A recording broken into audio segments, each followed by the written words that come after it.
Hello and welcome to another video of VS classes online. आप आ चुके हैं वीएस क्लासेस के ऑफिशियल प्लेटफॉर्म पे। हम आपको मल्टीपल सब्जेक्ट से रिलेटेड कंटेंट अवेलेबल करवाते हैं। हमारे यूट्यूब चैनल में कोर्सेज डले हुए हैं, जो करंट इश्यूज चल रहे हैं उनके भी वीडियोस हैं। आप प्लेलिस्ट में जाकर के सारे सेक्शन पे विजिट कर सकते हैं। जो भी हम आपको यहाँ पे चीज़ें पढ़ा रहे हैं उससे रिलेटेड अगर आपको नोट्स चाहिए हो, पीडीएफ चाहिए हो, तो आप हमारे वीडियो के डिस्क्रिप्शन बॉक्स में जा करके देखिएगा। वहाँ पे हमारे टेलीग्राम चैनल का लिंक डला हुआ है। आप वहाँ से हमारे टेलीग्राम चैनल पे जाएंगे और वहाँ पे आपको पीडीएफ और नोट्स मिल जाएंगे, और जो भी नोट्स आपको चाहिए होंगे आप हमें डीएम करके भी बता सकते हैं। मैं आपको पिछली क्लास में पढ़ा रही थी, क्लास 10th का हमने इकोनॉमिक्स कंप्लीट कर लिया था। हमने स्टार्ट किया था डेमोक्रेटिक पॉलिटिक्स, जिसमें मैं आपको फर्स्ट चैप्टर पढ़ा रही थी, और फर्स्ट चैप्टर का भी बहुत सारा जो पोर्शन है वो हम कंप्लीट कर चुके थे। फर्स्ट चैप्टर जो आपका पावर शेयरिंग के बारे में बताता है, जिसमें मैंने आपको बताया था कि बेल्जियम का क्या कंडीशन था, श्रीलंका का क्या कंडीशन था, कि कैसे बेल्जियम ने जो है अपने देश के जो कम्युनिटी हैं, अलग अलग भाषाई तौर पर जो लोग हैं उनको इम्पोर्टेंस दे करके जो पावर शेयरिंग है उनको याद रख के वो पावर शेयरिंग की गई कि कैसे सारे लोगों को ध्यान में रखा जाए और उन्हें इम्पोर्टेंस दी जाए। और श्रीलंका ने क्या गलती की, श्रीलंका ने जो उनके कंट्री के सिन्हालाज हैं उनको मेजॉरिटी थी, उनकी मेजॉरिटी थी, तो सारी जो पावर्स थी, गवर्नमेंट जॉब्स थे, एजुकेशन सेक्टर में सारी फैसिलिटीज उनको दे दी गई, और इंफीरियर जिन्हें समझा गया वो थे तमिल्स, भले वो नेटिव्स तमिल्स हो या फिर इंडियन तमिल्स हो। तो उन्हें क्या किया, नेग्लेक्ट किया गया, जिसके कारण बहुत बड़ा विद्रोह हुआ, सिविल वॉर हुआ। जो तमिल्स थे वो रेफ्यूजीज कहला गए, बहुत सारे लोगों को जान गंवानी पड़ गई। और ये कंडीशन थी जिसे इन सारे दोनों कंडीशन से आपको ये समझाने की कोशिश की गई है कि कैसे पावर शेयरिंग जो है एक अच्छा टूल है अगर आपको अपनी कंट्री को अच्छे तरीके से रिप्रेजेंट करना है वर्ल्ड वाइड। तो हमने दोनों का एग्जाम्पल देख लिया था। आज हम पढ़ने वाले हैं बच्चों, why power sharing is desirable. Power sharing जरूरी क्यों होती है? देखिए, जब अलग अलग सभ्यताओं, संस्कृतियों, भाषाई तौर पर अलग अलग लोग रहते हैं आपके देश में, हमारा देश जो भारत है उसके बारे में सोच लीजिए। वहाँ पे हमारे यहाँ बहुत सारे आदिवासी ही आप देखिए, सिर्फ मध्य प्रदेश की अगर मैं बात करूँ तो अलग अलग जनजातियां हैं। तो हम क्या कर रहे हैं, सभी को इम्पोर्टेंस दे रहे हैं। हमारे यहाँ फेडरल सिस्टम है, वर्टिकल जो पावर शेयरिंग है, हॉरिजॉन्टल पावर शेयरिंग है। अब ये जो शब्द मैं बोल रही हूँ, vertical power sharing, horizontal power sharing, ये फेडरल सिस्टम ये क्या होता है, इसके बारे में भी मैं आपको इसी लेक्चर में बताऊंगी। फिर इसका जो सेकंड चैप्टर है उसमें आपको फेडरलिज्म बहुत अच्छे से इलेबोरेटेड तरीके से बताया हुआ, जो मैं ही आपको पढ़ाने वाली हूँ। तो आप हमारे चैनल पे बने रहिए ताकि आपको सारी चीज़ें बहुत अच्छे तरीके से समझ में आए। तो आप जो पावर शेयरिंग है वो डिजायरेबल क्यों है, क्यों इसकी जरूरत है? Two different sets of reason can be given in favour of power sharing. देखिए, पावर शेयरिंग के लिए दो आपको अलग अलग रीजन दिया है। पहला क्या है, power sharing is good because it helps to reduce possibility of conflict between social groups. जो अलग अलग सोशल ग्रुप्स होते हैं उनके बीच में क्या करता है, ये कॉन्फ्लिक्ट को या फिर कोई भी डिस्प्यूट होता है उसको रोकता है। पहला ये पॉइंट हो गया, इसलिए पावर शेयरिंग जरूरी है। Social conflict often leads to violence and political instability. क्या होगा, जब सोशल कॉन्फ्लिक्ट होगा, जो अलग अलग संघ से या सभ्यताओं से या संस्कृतियों से जब लोग आ रहे हैं उनके बीच में विवाद होगा, तो वो क्या होगा, वायलेंस, लड़ाई झगड़े में, दंगे में, जेनोसाइड में, नरसंहार में वो चीज बदल जाएगी। इसलिए पावर शेयरिंग जरूरी होती है। Power sharing is a good way to ensure the stability of political order. Political order है आपके देश में, कानून बना हुआ है, ये दिखाने का सबसे अच्छा तरीका है कि आप जो सत्ता है उसका बंटवारा अच्छे से कर दीजिए। Imposing the will of majority community over other may look like an attractive option the short run, but the long run it undermines the unity of the nation। जब आप पावर शेयरिंग नहीं करते हैं और संख्या के आधार पर या मेजॉरिटी के आधार पर जब आप अपने सरकार को चुनते हैं या सत्ता का बंटवारा करते हैं, तो वो कुछ समय के लिए देखने में बहुत बेहतर लगता है कि हमने क्या किया, मेजॉरिटी जिसकी ज्यादा थी उसे क्या किया, सरकार में आने दिया। लेकिन अगर आप लंबे समय की बात कर रहे हैं, जैसे आपके देश में 5 साल की सरकार होती है, तो अब अगर आप लंबे समय के लिए देख रहे हैं तो आपको क्या करना पड़ेगा, बराबरी के हिसाब से देखना पड़ेगा। आपको सत्ता का बंटवारा सभी में बराबर तरीके से करना पड़ेगा। तो ये पहला तरीका आपको बताया। Tyranny of the majority is not just oppressive for the minority. देखिए कई बार ऐसा होता है कि आप मेजॉरिटी को क्या करते हैं, सत्ता में ला देते हैं या उन्हें जिता देते हैं, लेकिन वो जो माइनॉरिटीज होती हैं उनके लिए क्या होता है, वो उनके लिए गलत हो जाता है और वहाँ पे माइनॉरिटीज जो है उन्हें नेग्लेक्ट कर दिया जाता है और उनकी जो नीड्स हैं या जो सोशल हमें फैसिलिटीज मिल रही हैं वो उनसे वंचित रह जाते हैं। It often affects majority adversely as well. और ये जो है ना, जब मान लीजिए माइनॉरिटीज को आप नेग्लेक्ट कर रहे हैं, उनको बेसिक जो नेसेसिटीज हैं, फैसिलिटीज हैं, आप उनको प्रोवाइड नहीं करवाएंगे क्योंकि उनकी संख्या कम है, ये सोच करके आप उनको नेग्लेक्ट कर रहे हैं, तो बाद में क्या होगा, वो लोग के अंदर बहुत ज्यादा गुस्सा आएगा, वो लोग क्या करेंगे, फिर वो लोग विवाद करेंगे और वो विवाद बाद में जाकर के किसको अफेक्ट करेगा, जो मेजॉरिटी है, जो ज्यादा लोग हैं उनको भी अफेक्ट करेगा। अब सेकेंड रीजन क्या है, पावर शेयरिंग क्यों अच्छी है, deeper reason why power sharing is good for democracies. Power sharing is the very spirit of democracy. जब आप एकदम जटिल नजरों से देखेंगे, और क्योंकि आप 10वीं के बच्चे हैं, आप ये देखिए कि जो डेमोक्रेसी है, जो आपका देश है, वो लोकतांत्रिक है और यहाँ पे सत्ता का बंटवारा यदि अच्छे से नहीं होता है, अगर सत्ता का बंटवारा ही सही तरीके से नहीं हो रहा है, तो आपका जो देश है वो लोकतांत्रिक कहला ही नहीं सकता। तो लोकतंत्र को जीवित रखने के लिए जरूरी है कि सत्ता का बंटवारा बराबर से हो। समझ में आया? तो ये दो मेन रीजन आपको दिए गए कि पावर शेयरिंग क्यों इंपॉर्टेंट होती है। A democratic rule involves sharing power with those affected by its exercise and who have to live with its effect. People have a right to be consulted on how they are to be governed. जो लोग हैं, citizen हैं, हम हमारे देश के क्या हैं, सिटीजन हैं, नागरिक हैं, तो हमारा भी हिस्सा ज्यादा होता है सरकार के बनने में और हम ही ये तय करते हैं। और हमारे तय करने के लिए जरूरी है देश का लोकतांत्रिक होना। देश यदि लोकतांत्रिक है तो सत्ता का बंटवारा यानी पावर शेयरिंग जरूरी है। तो आप सारी चीजें समझ गए होंगे। Legitimate government is one where citizen through participation acquire a stake in system. System का हिस्सा है हम, आप सुनते होंगे सिस्टम का हिस्सा है हम। सिस्टम का हिस्सा कैसे है कि हम सरकार बना रहे हैं, और ये क्यों हो पा रहा है, क्योंकि हमारा देश जो है वो लोकतांत्रिक है। Let us call the first set of reason prudential and the second moral. अब यहाँ पे आपको पावर शेयरिंग के दो कारण दे रहा है, पहला है प्रूडेंशियल और दूसरा है क्या, और दूसरा रीजन क्या है, मोरल रीजन है। अब प्रूडेंशियल का मतलब क्या होता है, सारे गेन्स और लॉसेस को देखने के बाद से जब निर्णय लिया जाता है तो वो प्रूडेंशियल रीजन कहलाता है, और दूसरा रीजन है मोरल। प्रूडेंशियल रीजन क्या है, प्रूडेंशियल रीजन आपको क्या बता रहा है, bring out better outcome. Better outcome, अगर आपको परिणाम अच्छे चाहिए हैं तो आपको सत्ता का बंटवारा करना पड़ेगा।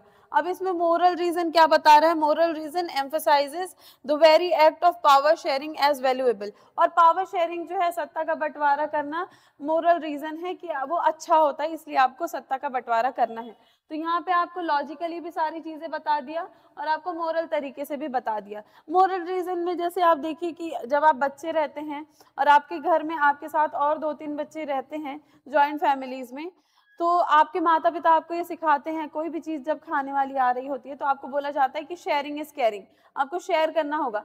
तो यहाँ पे पावर शेयरिंग का भी आपको यहाँ पे मोरल रीजन वैसा ही कुछ दिया है कि शेयरिंग इज वैल्यूएबल, वो वैल्यूएबल है, वो कीमती है, इसलिए आपको क्या करना है, पावर शेयर करना है। और प्रूडेंशियल रीजन तो है ही, अगर पावर शेयरिंग नहीं होती है तो बहुत ज्यादा लॉस होगा। जो माइनॉरिटीज हैं, जैसे आप other backward classes SC STs को देख लीजिए, अगर उनमें हम क्या कर रहे हैं, उनको हम नेग्लेक्ट कर रहे हैं, तो संविधान बनाने वाले जो हमारे अम्बेडकर जी हैं, उन्होंने सारी चीजों को देख करके उनके अधिकारों के बारे में बात की थी। तो हम अगर आज माइनॉरिटीज को छोड़ देते हैं तो क्या होगी देश की स्थिति, आप सोच सकते हैं। ये तो ये आपको रीजन दे दिया power sharing why is important. अब यहाँ पे खलील्स डायलेमा की पूरी स्टोरी दी हुई है, जिसके बारे में मैं आपको बता देती हूँ। खलील्स डायलेमा में आपको ये बताया गया है कि खलील जो है वो एक देश का नागरिक है और उसके देश में ऐसा है कि अलग अलग तरीके के, मतलब अलग अलग जाति और धर्म के लोग हैं, और पावर शेयरिंग सब में की गई है, यानी अगर सुन्नी मुस्लिम्स हैं तो हम उनको प्राइम मिनिस्टर बना देते हैं, जो क्रिश्चियन है हम उनको प्रेसिडेंट बना देते हैं, यानी सारे धर्म और जातियों में क्या किया गया है, पावर शेयरिंग कर दी गई है, सबको सत्ता में रखा गया है। लेकिन खलील को यहाँ पे दिक्कत इस तरीके से आती है कि उनका ये कहना है कि अगर लोकतांत्रिक देश है तो जो जनता है वो तय करे कि सबसे ऊपर पावर में कौन रहेगा, प्राइम मिनिस्टर कौन रहेगा, प्रेसिडेंट कौन रहेंगे, तो ये सारी चीजें तय करना जनता के हाथ में होना चाहिए, ना कि धर्म के आधार पर हमको सत्ता को बांटना है। तो पावर शेयरिंग का ये भी आपको एक तरीका दे दिया कि सिर्फ माइनॉरिटी और मेजॉरिटी देख के या धर्म और जाति को देख करके आपको सत्ता का बंटवारा नहीं करना है, जनता के हिसाब से, जनता एक होकर के वोट देती है तो हमें समझ में आता है कि सत्ता किसकी सही होगी। तो यहाँ पे खलील्स डायलेमा में आपको यही समझाने की कोशिश की गई है कि जातीय आधार पर, भाषाई आधार पर आपको किसी को सत्ता में नहीं लाना है, गवर्नमेंट सत्ता में नहीं आएगी, हमें क्या करना है, सिटीजन्स का इक्वल पार्टिसिपेशन है तो उनके बारे में भी सोचना है। अब बच्चों हम पढ़ने वाले हैं forms of power sharing. Power sharing जो है वो भी अलग अलग तरीके की होती है, जैसे मैंने आपको बताया था कि आपका देश फेडरलिज्म है, आपके यहाँ पे स्टेट लेवल पे भी गवर्नमेंट है, लोकल लेवल पे भी है और सेंट्रल लेवल पे भी है, तो वो सारी चीजें हम यहाँ पे समझने वाले हैं। तो हम सीधे पॉइंट में आ जाते हैं कि क्या है। पहला तो है organs of government, just minute, पहला आपको बता रहा है ऑर्गन्स ऑफ गवर्नमेंट के बारे में। Power shared among different organs of government such as the legislature, executive and judiciary। अब यहाँ पे देखिए हॉरिजॉन्टल पावर शेयरिंग बोला जाता है इसको, क्यों? क्योंकि यहाँ पे लेजिस्लेचर है, एग्जीक्यूटिव है और जुडिशरी है। यहाँ पे 3 ऑर्गन्स बताए गए हैं गवर्नमेंट के।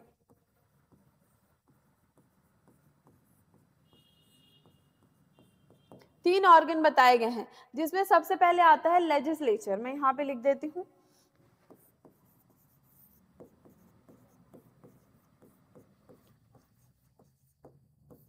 जिनका काम होगा लॉ मेकिंग का, ये ऑर्गन ऑफ गवर्नमेंट है, ये पहला काम होगा, ठीक। फिर आते हैं क्या, एग्जीक्यूटिव,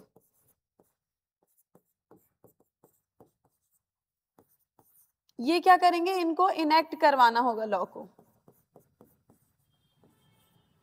ठीक। अब इसके अंदर आईपीएस और आईएएस जो होते हैं हमारे अधिकारी वो आते हैं। फिर आती है हमारी तीसरी बॉडी जुडिशरी। जैसे आप देखते होंगे सेंट्रल लेवल पे हमारे यहाँ सुप्रीम कोर्ट है एक, फिर हर स्टेट का अपना एक क्या है, हाई कोर्ट है। तो ये ऑर्गन्स हैं आपके गवर्नमेंट के, और ये हॉरिजॉन्टल पावर शेयरिंग कहलाती है। ये जो पावर शेयरिंग आप देख रहे हैं इसे हॉरिजॉन्टल पावर शेयरिंग कहते हैं। हॉरिजॉन्टल पावर शेयरिंग कहते हैं इसको, ठीक है। इसमें क्या हो रहा है, यानी लॉ बनाने वाली एक अलग संस्था है, उसको इनेक्ट करवाने के लिए अलग संस्था है, और उस पे चेक एंड बैलेंस का हिसाब रखने वाली एक अलग संस्था है। क्या बता रहा है, let us call this horizontal distribution of power because it allows different organ of government placed at the same level to exercise different power. एक ही जगह पे अलग अलग संस्थाओं को रखा गया है अलग अलग कार्य करने के लिए। और ये याद रखिएगा, ये जो तीनों ऑर्गन्स है गवर्नमेंट के, इनका चेक एंड बैलेंस का हिसाब होता है। ये एक दूसरे के कार्य पर निगरानी भी रखेंगे, लेकिन किसी के क्षेत्राधिकार में वो इंटर नहीं करेंगे, उनका कार्य जो होगा वो संस्था खुद करेगी। Such a separation ensures that none of the organ can exercise unlimited power। ये क्यों किया गया है, किसी भी ऑर्गन के पास अनलिमिटेड पावर ना हो और वो अपनी सत्ता का या अपनी पावर का गलत इस्तेमाल ना करे। Each organ checks the other. सारे जो अलग अलग ऑर्गन है, लेजिस्लेचर, एग्जीक्यूटिव एंड जुडिशरी, वो एक दूसरे को चेक करते हैं। This result in a balance of power. Balance of power के लिए किया गया है, देखिए कितनी सही चीज यहाँ पे लिखी हुई है। Among various institution, last year we studied that in democracy even though ministers and government officials exercise power, they are responsible to the parliament और स्टेट असेंबलीज। लास्ट ईयर हमने ये पढ़ा था ना कि भले सरकार के पास बहुत सारी पावर है, ऑफिशियल एक्सरसाइज करने की पावर है, लेकिन वो रिस्पॉन्सिबल होंगे स्टेट असेंबलीज और पार्लियामेंट को, जवाबदेही होगी उनकी। Similarly, although judges are appointed by executive, they can check the functioning of executive or laws made by legislature, यानी एग्जीक्यूटिव क्या कर रहा है, अपॉइंट कर रहा है, ठीक है, लेकिन वो एग्जीक्यूटिव के क्या है, लॉज, लेजिस्लेचर का काम क्या होता है, उसने लॉ बनाया और उसको इनेक्ट करवाने का काम लेजिस्लेचर का होगा, और जो भी लॉज बनाए जा रहे हैं उसमें जुडिशरी की भी निगरानी होगी कि वो जो लॉज बनाए जा रहे हैं वो जो जनता है उनके लिए कहाँ तक सही है। This arrangement is called a system of checks and balance. जो तीन ऑर्गन है जो काम कर रहे हैं वो चेक एंड बैलेंस का हिसाब है, ठीक है, और ये किसके लिए बेहतर है, ये जनता के लिए बेहतर है। दूसरा आता है government at different levels. General, देखिए यहाँ पे इसे क्या बोला जाता है, वर्टिकल बोला जाता है, वर्टिकल पावर शेयरिंग, ठीक है, हाँ आपको दिख रहा है, वर्टिकल पावर शेयरिंग बोला जाता है for the entire country and government at the provincial और रीजनल लेवल। जैसे आपके यहाँ सेंट्रल लेवल पे एक गवर्नमेंट है और फिर अलग अलग स्टेट में चीफ मिनिस्टर्स काम करते हैं, तो वो क्या है, वो हमारी वर्टिकल पावर शेयरिंग हो जाएगी कि सेंट्रल लेवल पे एक गवर्नमेंट है, फिर स्टेट लेवल पे एक गवर्नमेंट काम कर रही है और फिर कम्युनिटी लेवल पे पंचायती राज वगैरह है, तो ये वर्टिकल पावर शेयरिंग होती है। आपके समझने के लिए मैं यहाँ पे चीजें लिख भी देती हूँ ताकि आप प्रॉपर नोट्स भी बनाते चलिए, क्योंकि ये जो है ना ये बहुत बेसिक चीजें हैं, एनसीईआरटी में ये बेसिक चीजें बहुत अच्छे से लिख दी गई हैं, आपको समझना पड़ेगा ताकि आप क्या करें, पॉलिटिक्स को भी थोड़ा सा समझें और आपका देश किस तरीके से चलता है उन सारी चीजों को भी आप अच्छे से समझ सकें, ठीक है। चलिए, क्या बताया मैंने, पहला पावर शेयरिंग के बारे में, just a minute,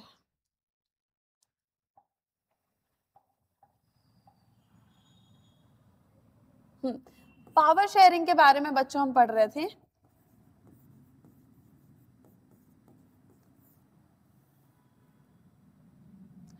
power sharing में हम 4 टाइप के पढ़ेंगे, जिसमें पहला जो है, पहला हमारा आता है हॉरिजॉन्टल पावर शेयरिंग।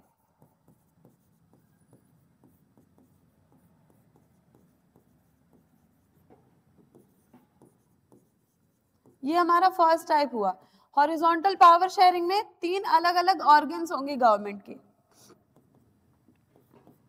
पहला लेजिस्लेचर,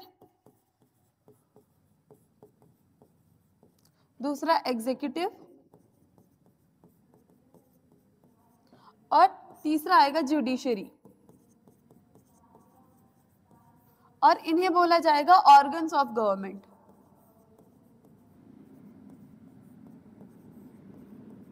और इनका कैसा हिसाब होगा, चेक्स एंड बैलेंस का।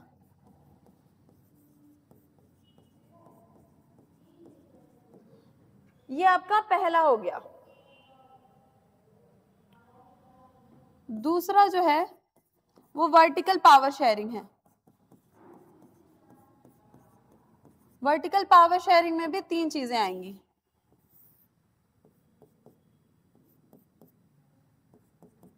देखिए, पहली जो गवर्नमेंट होगी वो सेंट्रल लेवल पे होगी, यानी पूरे आपके देश के, या जब आप सिविक्स पढ़ते हैं तो उसे राज्य बोला जाता है, ठीक है। फिर स्टेट लेवल पे होगी और फिर आपके लोकल लेवल पे या फिर पंचायती राज जो होता है उसे पंचायत लेवल पे।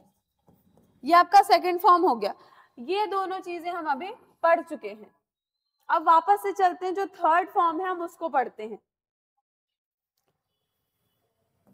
देखिए, ये जो स्टेट लेवल की गवर्नमेंट होती है उसे अलग अलग देश में अलग अलग नामों से बुलाया जाता है।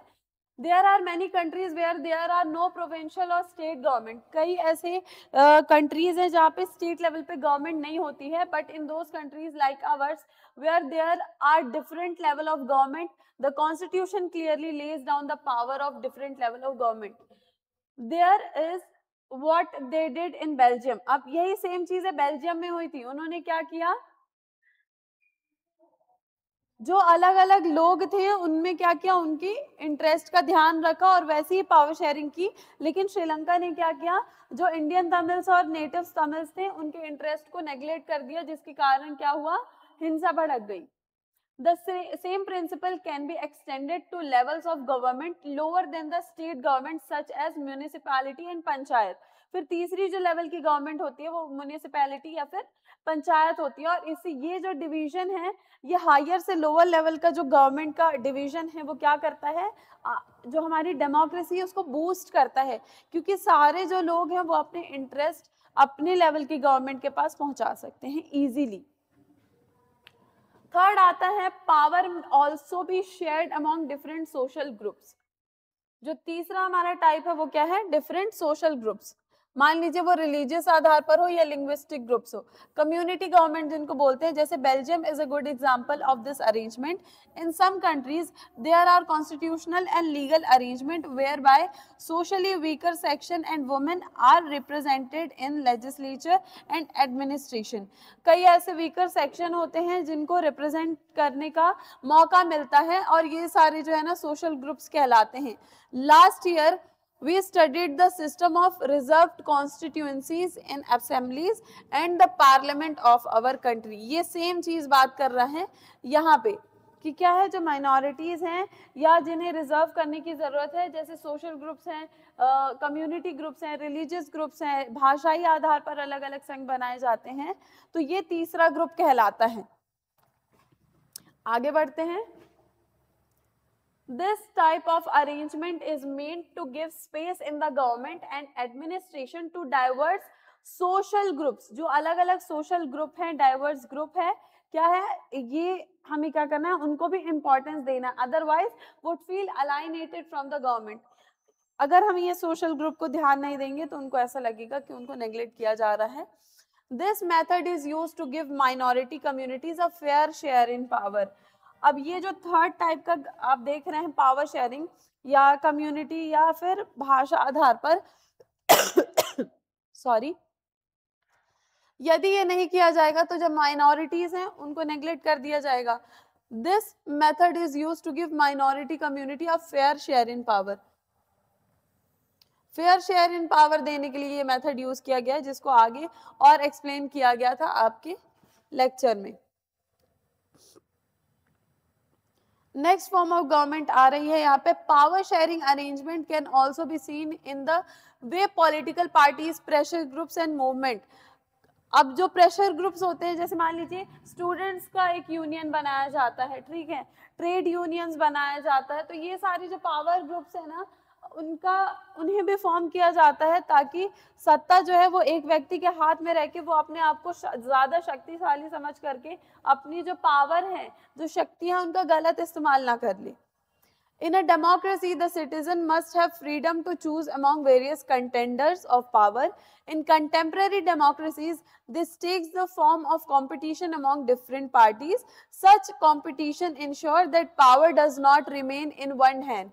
एक हाथ में सिर्फ सत्ता नहीं हो, इसके लिए इतनी तरीके की पावर शेयरिंग जरूरी होती है. In long run power is shared among different political parties that represent different ideologies and social group. जब हम क्या करते हैं, अलग अलग जो पार्टीज हैं अलग लेवल पे बनाते हैं, तो वो अपनी अपनी आइडियोलॉजीज जो होती हैं उनको रिप्रेजेंट कर रहे होते हैं, अलग सोशल ग्रुप को क्या करते हैं वो रिप्रेजेंट कर रहे होते हैं. Sometimes this kind of sharing can be direct when two or more parties form an alliance to contest elections. कई बार ऐसा होता है, जो आप मान लीजिए जो ऑपोजिशन है आपके देश में, ये उनको समझ लीजिए प्रेशर ग्रुप के तौर पे, कि एक पार्टी सत्ता में है और जो ऑपोजिशन वाले हैं वो क्या करते हैं, उनके कार्य पे निगरानी रखते हैं, देखते रहते हैं, और जहां पर भी उन्हें जरूरत होती है बोलने की वो अपनी आवाज उठाते हैं. तो इससे क्या हो रहा है, जो सत्ता में सरकार है वो अपने आप को ज्यादा अनलिमिटेड पावर वाला ना समझ ले. फिर कई बार ऐसा होता है कि एक पार्टी है जो कार्य करने जा रही है और उनके साथ जो ऑपोजिशन थी उन्हें भी उनकी विचारधारा अच्छी लग गई, घोषणा पत्र में उन्होंने जो बात कही वो अच्छी लग गई, तो वो मर्ज हो जाते हैं, वो कोएलिशन गवर्नमेंट कहलाती है. If their alliance is elected they form a coalition government and the share power. In democracy we find interest group such as those of traders, businessmen, industrialists, farmer and industrial worker. इनका भी एक अलग group बनता है. They also will have a share in governmental power. इनके पास भी power होती है, either through participation in government, committees और bringing influence on the decision making process. या तो ये क्या करते हैं, गवर्नमेंट में इनका हिस्सा होता है, या फिर ये क्या करते हैं, उनके ऊपर प्रेशर डालते हैं और डिसीजन मेकिंग या फिर कोई निर्णय लेने में मदद करते हैं या साथ देते हैं। तो ये सारी चीजें जो है आप पढ़ चुके हैं अपने चैप्टर फर्स्ट में, पावर शेयरिंग में। पावर शेयरिंग जो है ये बहुत ज्यादा इंपॉर्टेंट चैप्टर है, आपको पूरी बेसिक्स समझा देता है कि गवर्नमेंट आपके देश में कैसे कार्य करती है, कितने लेवल में गवर्नमेंट होते हैं, और ये फॉर्म्स ऑफ गवर्नमेंट है जो हॉरिजॉन्टल है, वर्टिकल है, प्रेशर ग्रुप का है, ये सारी चीजें बहुत बेसिक है, इनको समझना पड़ेगा और नोट्स बनाने पड़ेंगे आपको, क्योंकि आपका बोर्ड्स है और आपसे पूछ सकता है एग्जाम में कि आप बताइए कौन सी ऐसी गवर्नमेंट है जिसको फेडरल गवर्नमेंट बोला जाता है। तो आपको जब आप मेरे लेक्चर पढ़ेंगे तो आपको समझ में आएगा कि जो फेडरलिज्म है या जो फेडरल गवर्नमेंट है उसी को वर्टिकल पावर शेयरिंग भी बोलते हैं। तो आपको सारे लेक्चर देखने होंगे और प्रॉपर नोट्स बनाने होंगे। आपको अगर कोई पीडीएफ चाहिए, कोई नोट्स चाहिए, कुछ भी आपको हेल्प चाहिए तो आप हमको कांटेक्ट करते रहिएगा। आशा करती हूँ आपको आज का लेक्चर समझ में आया होगा। Thank you so much.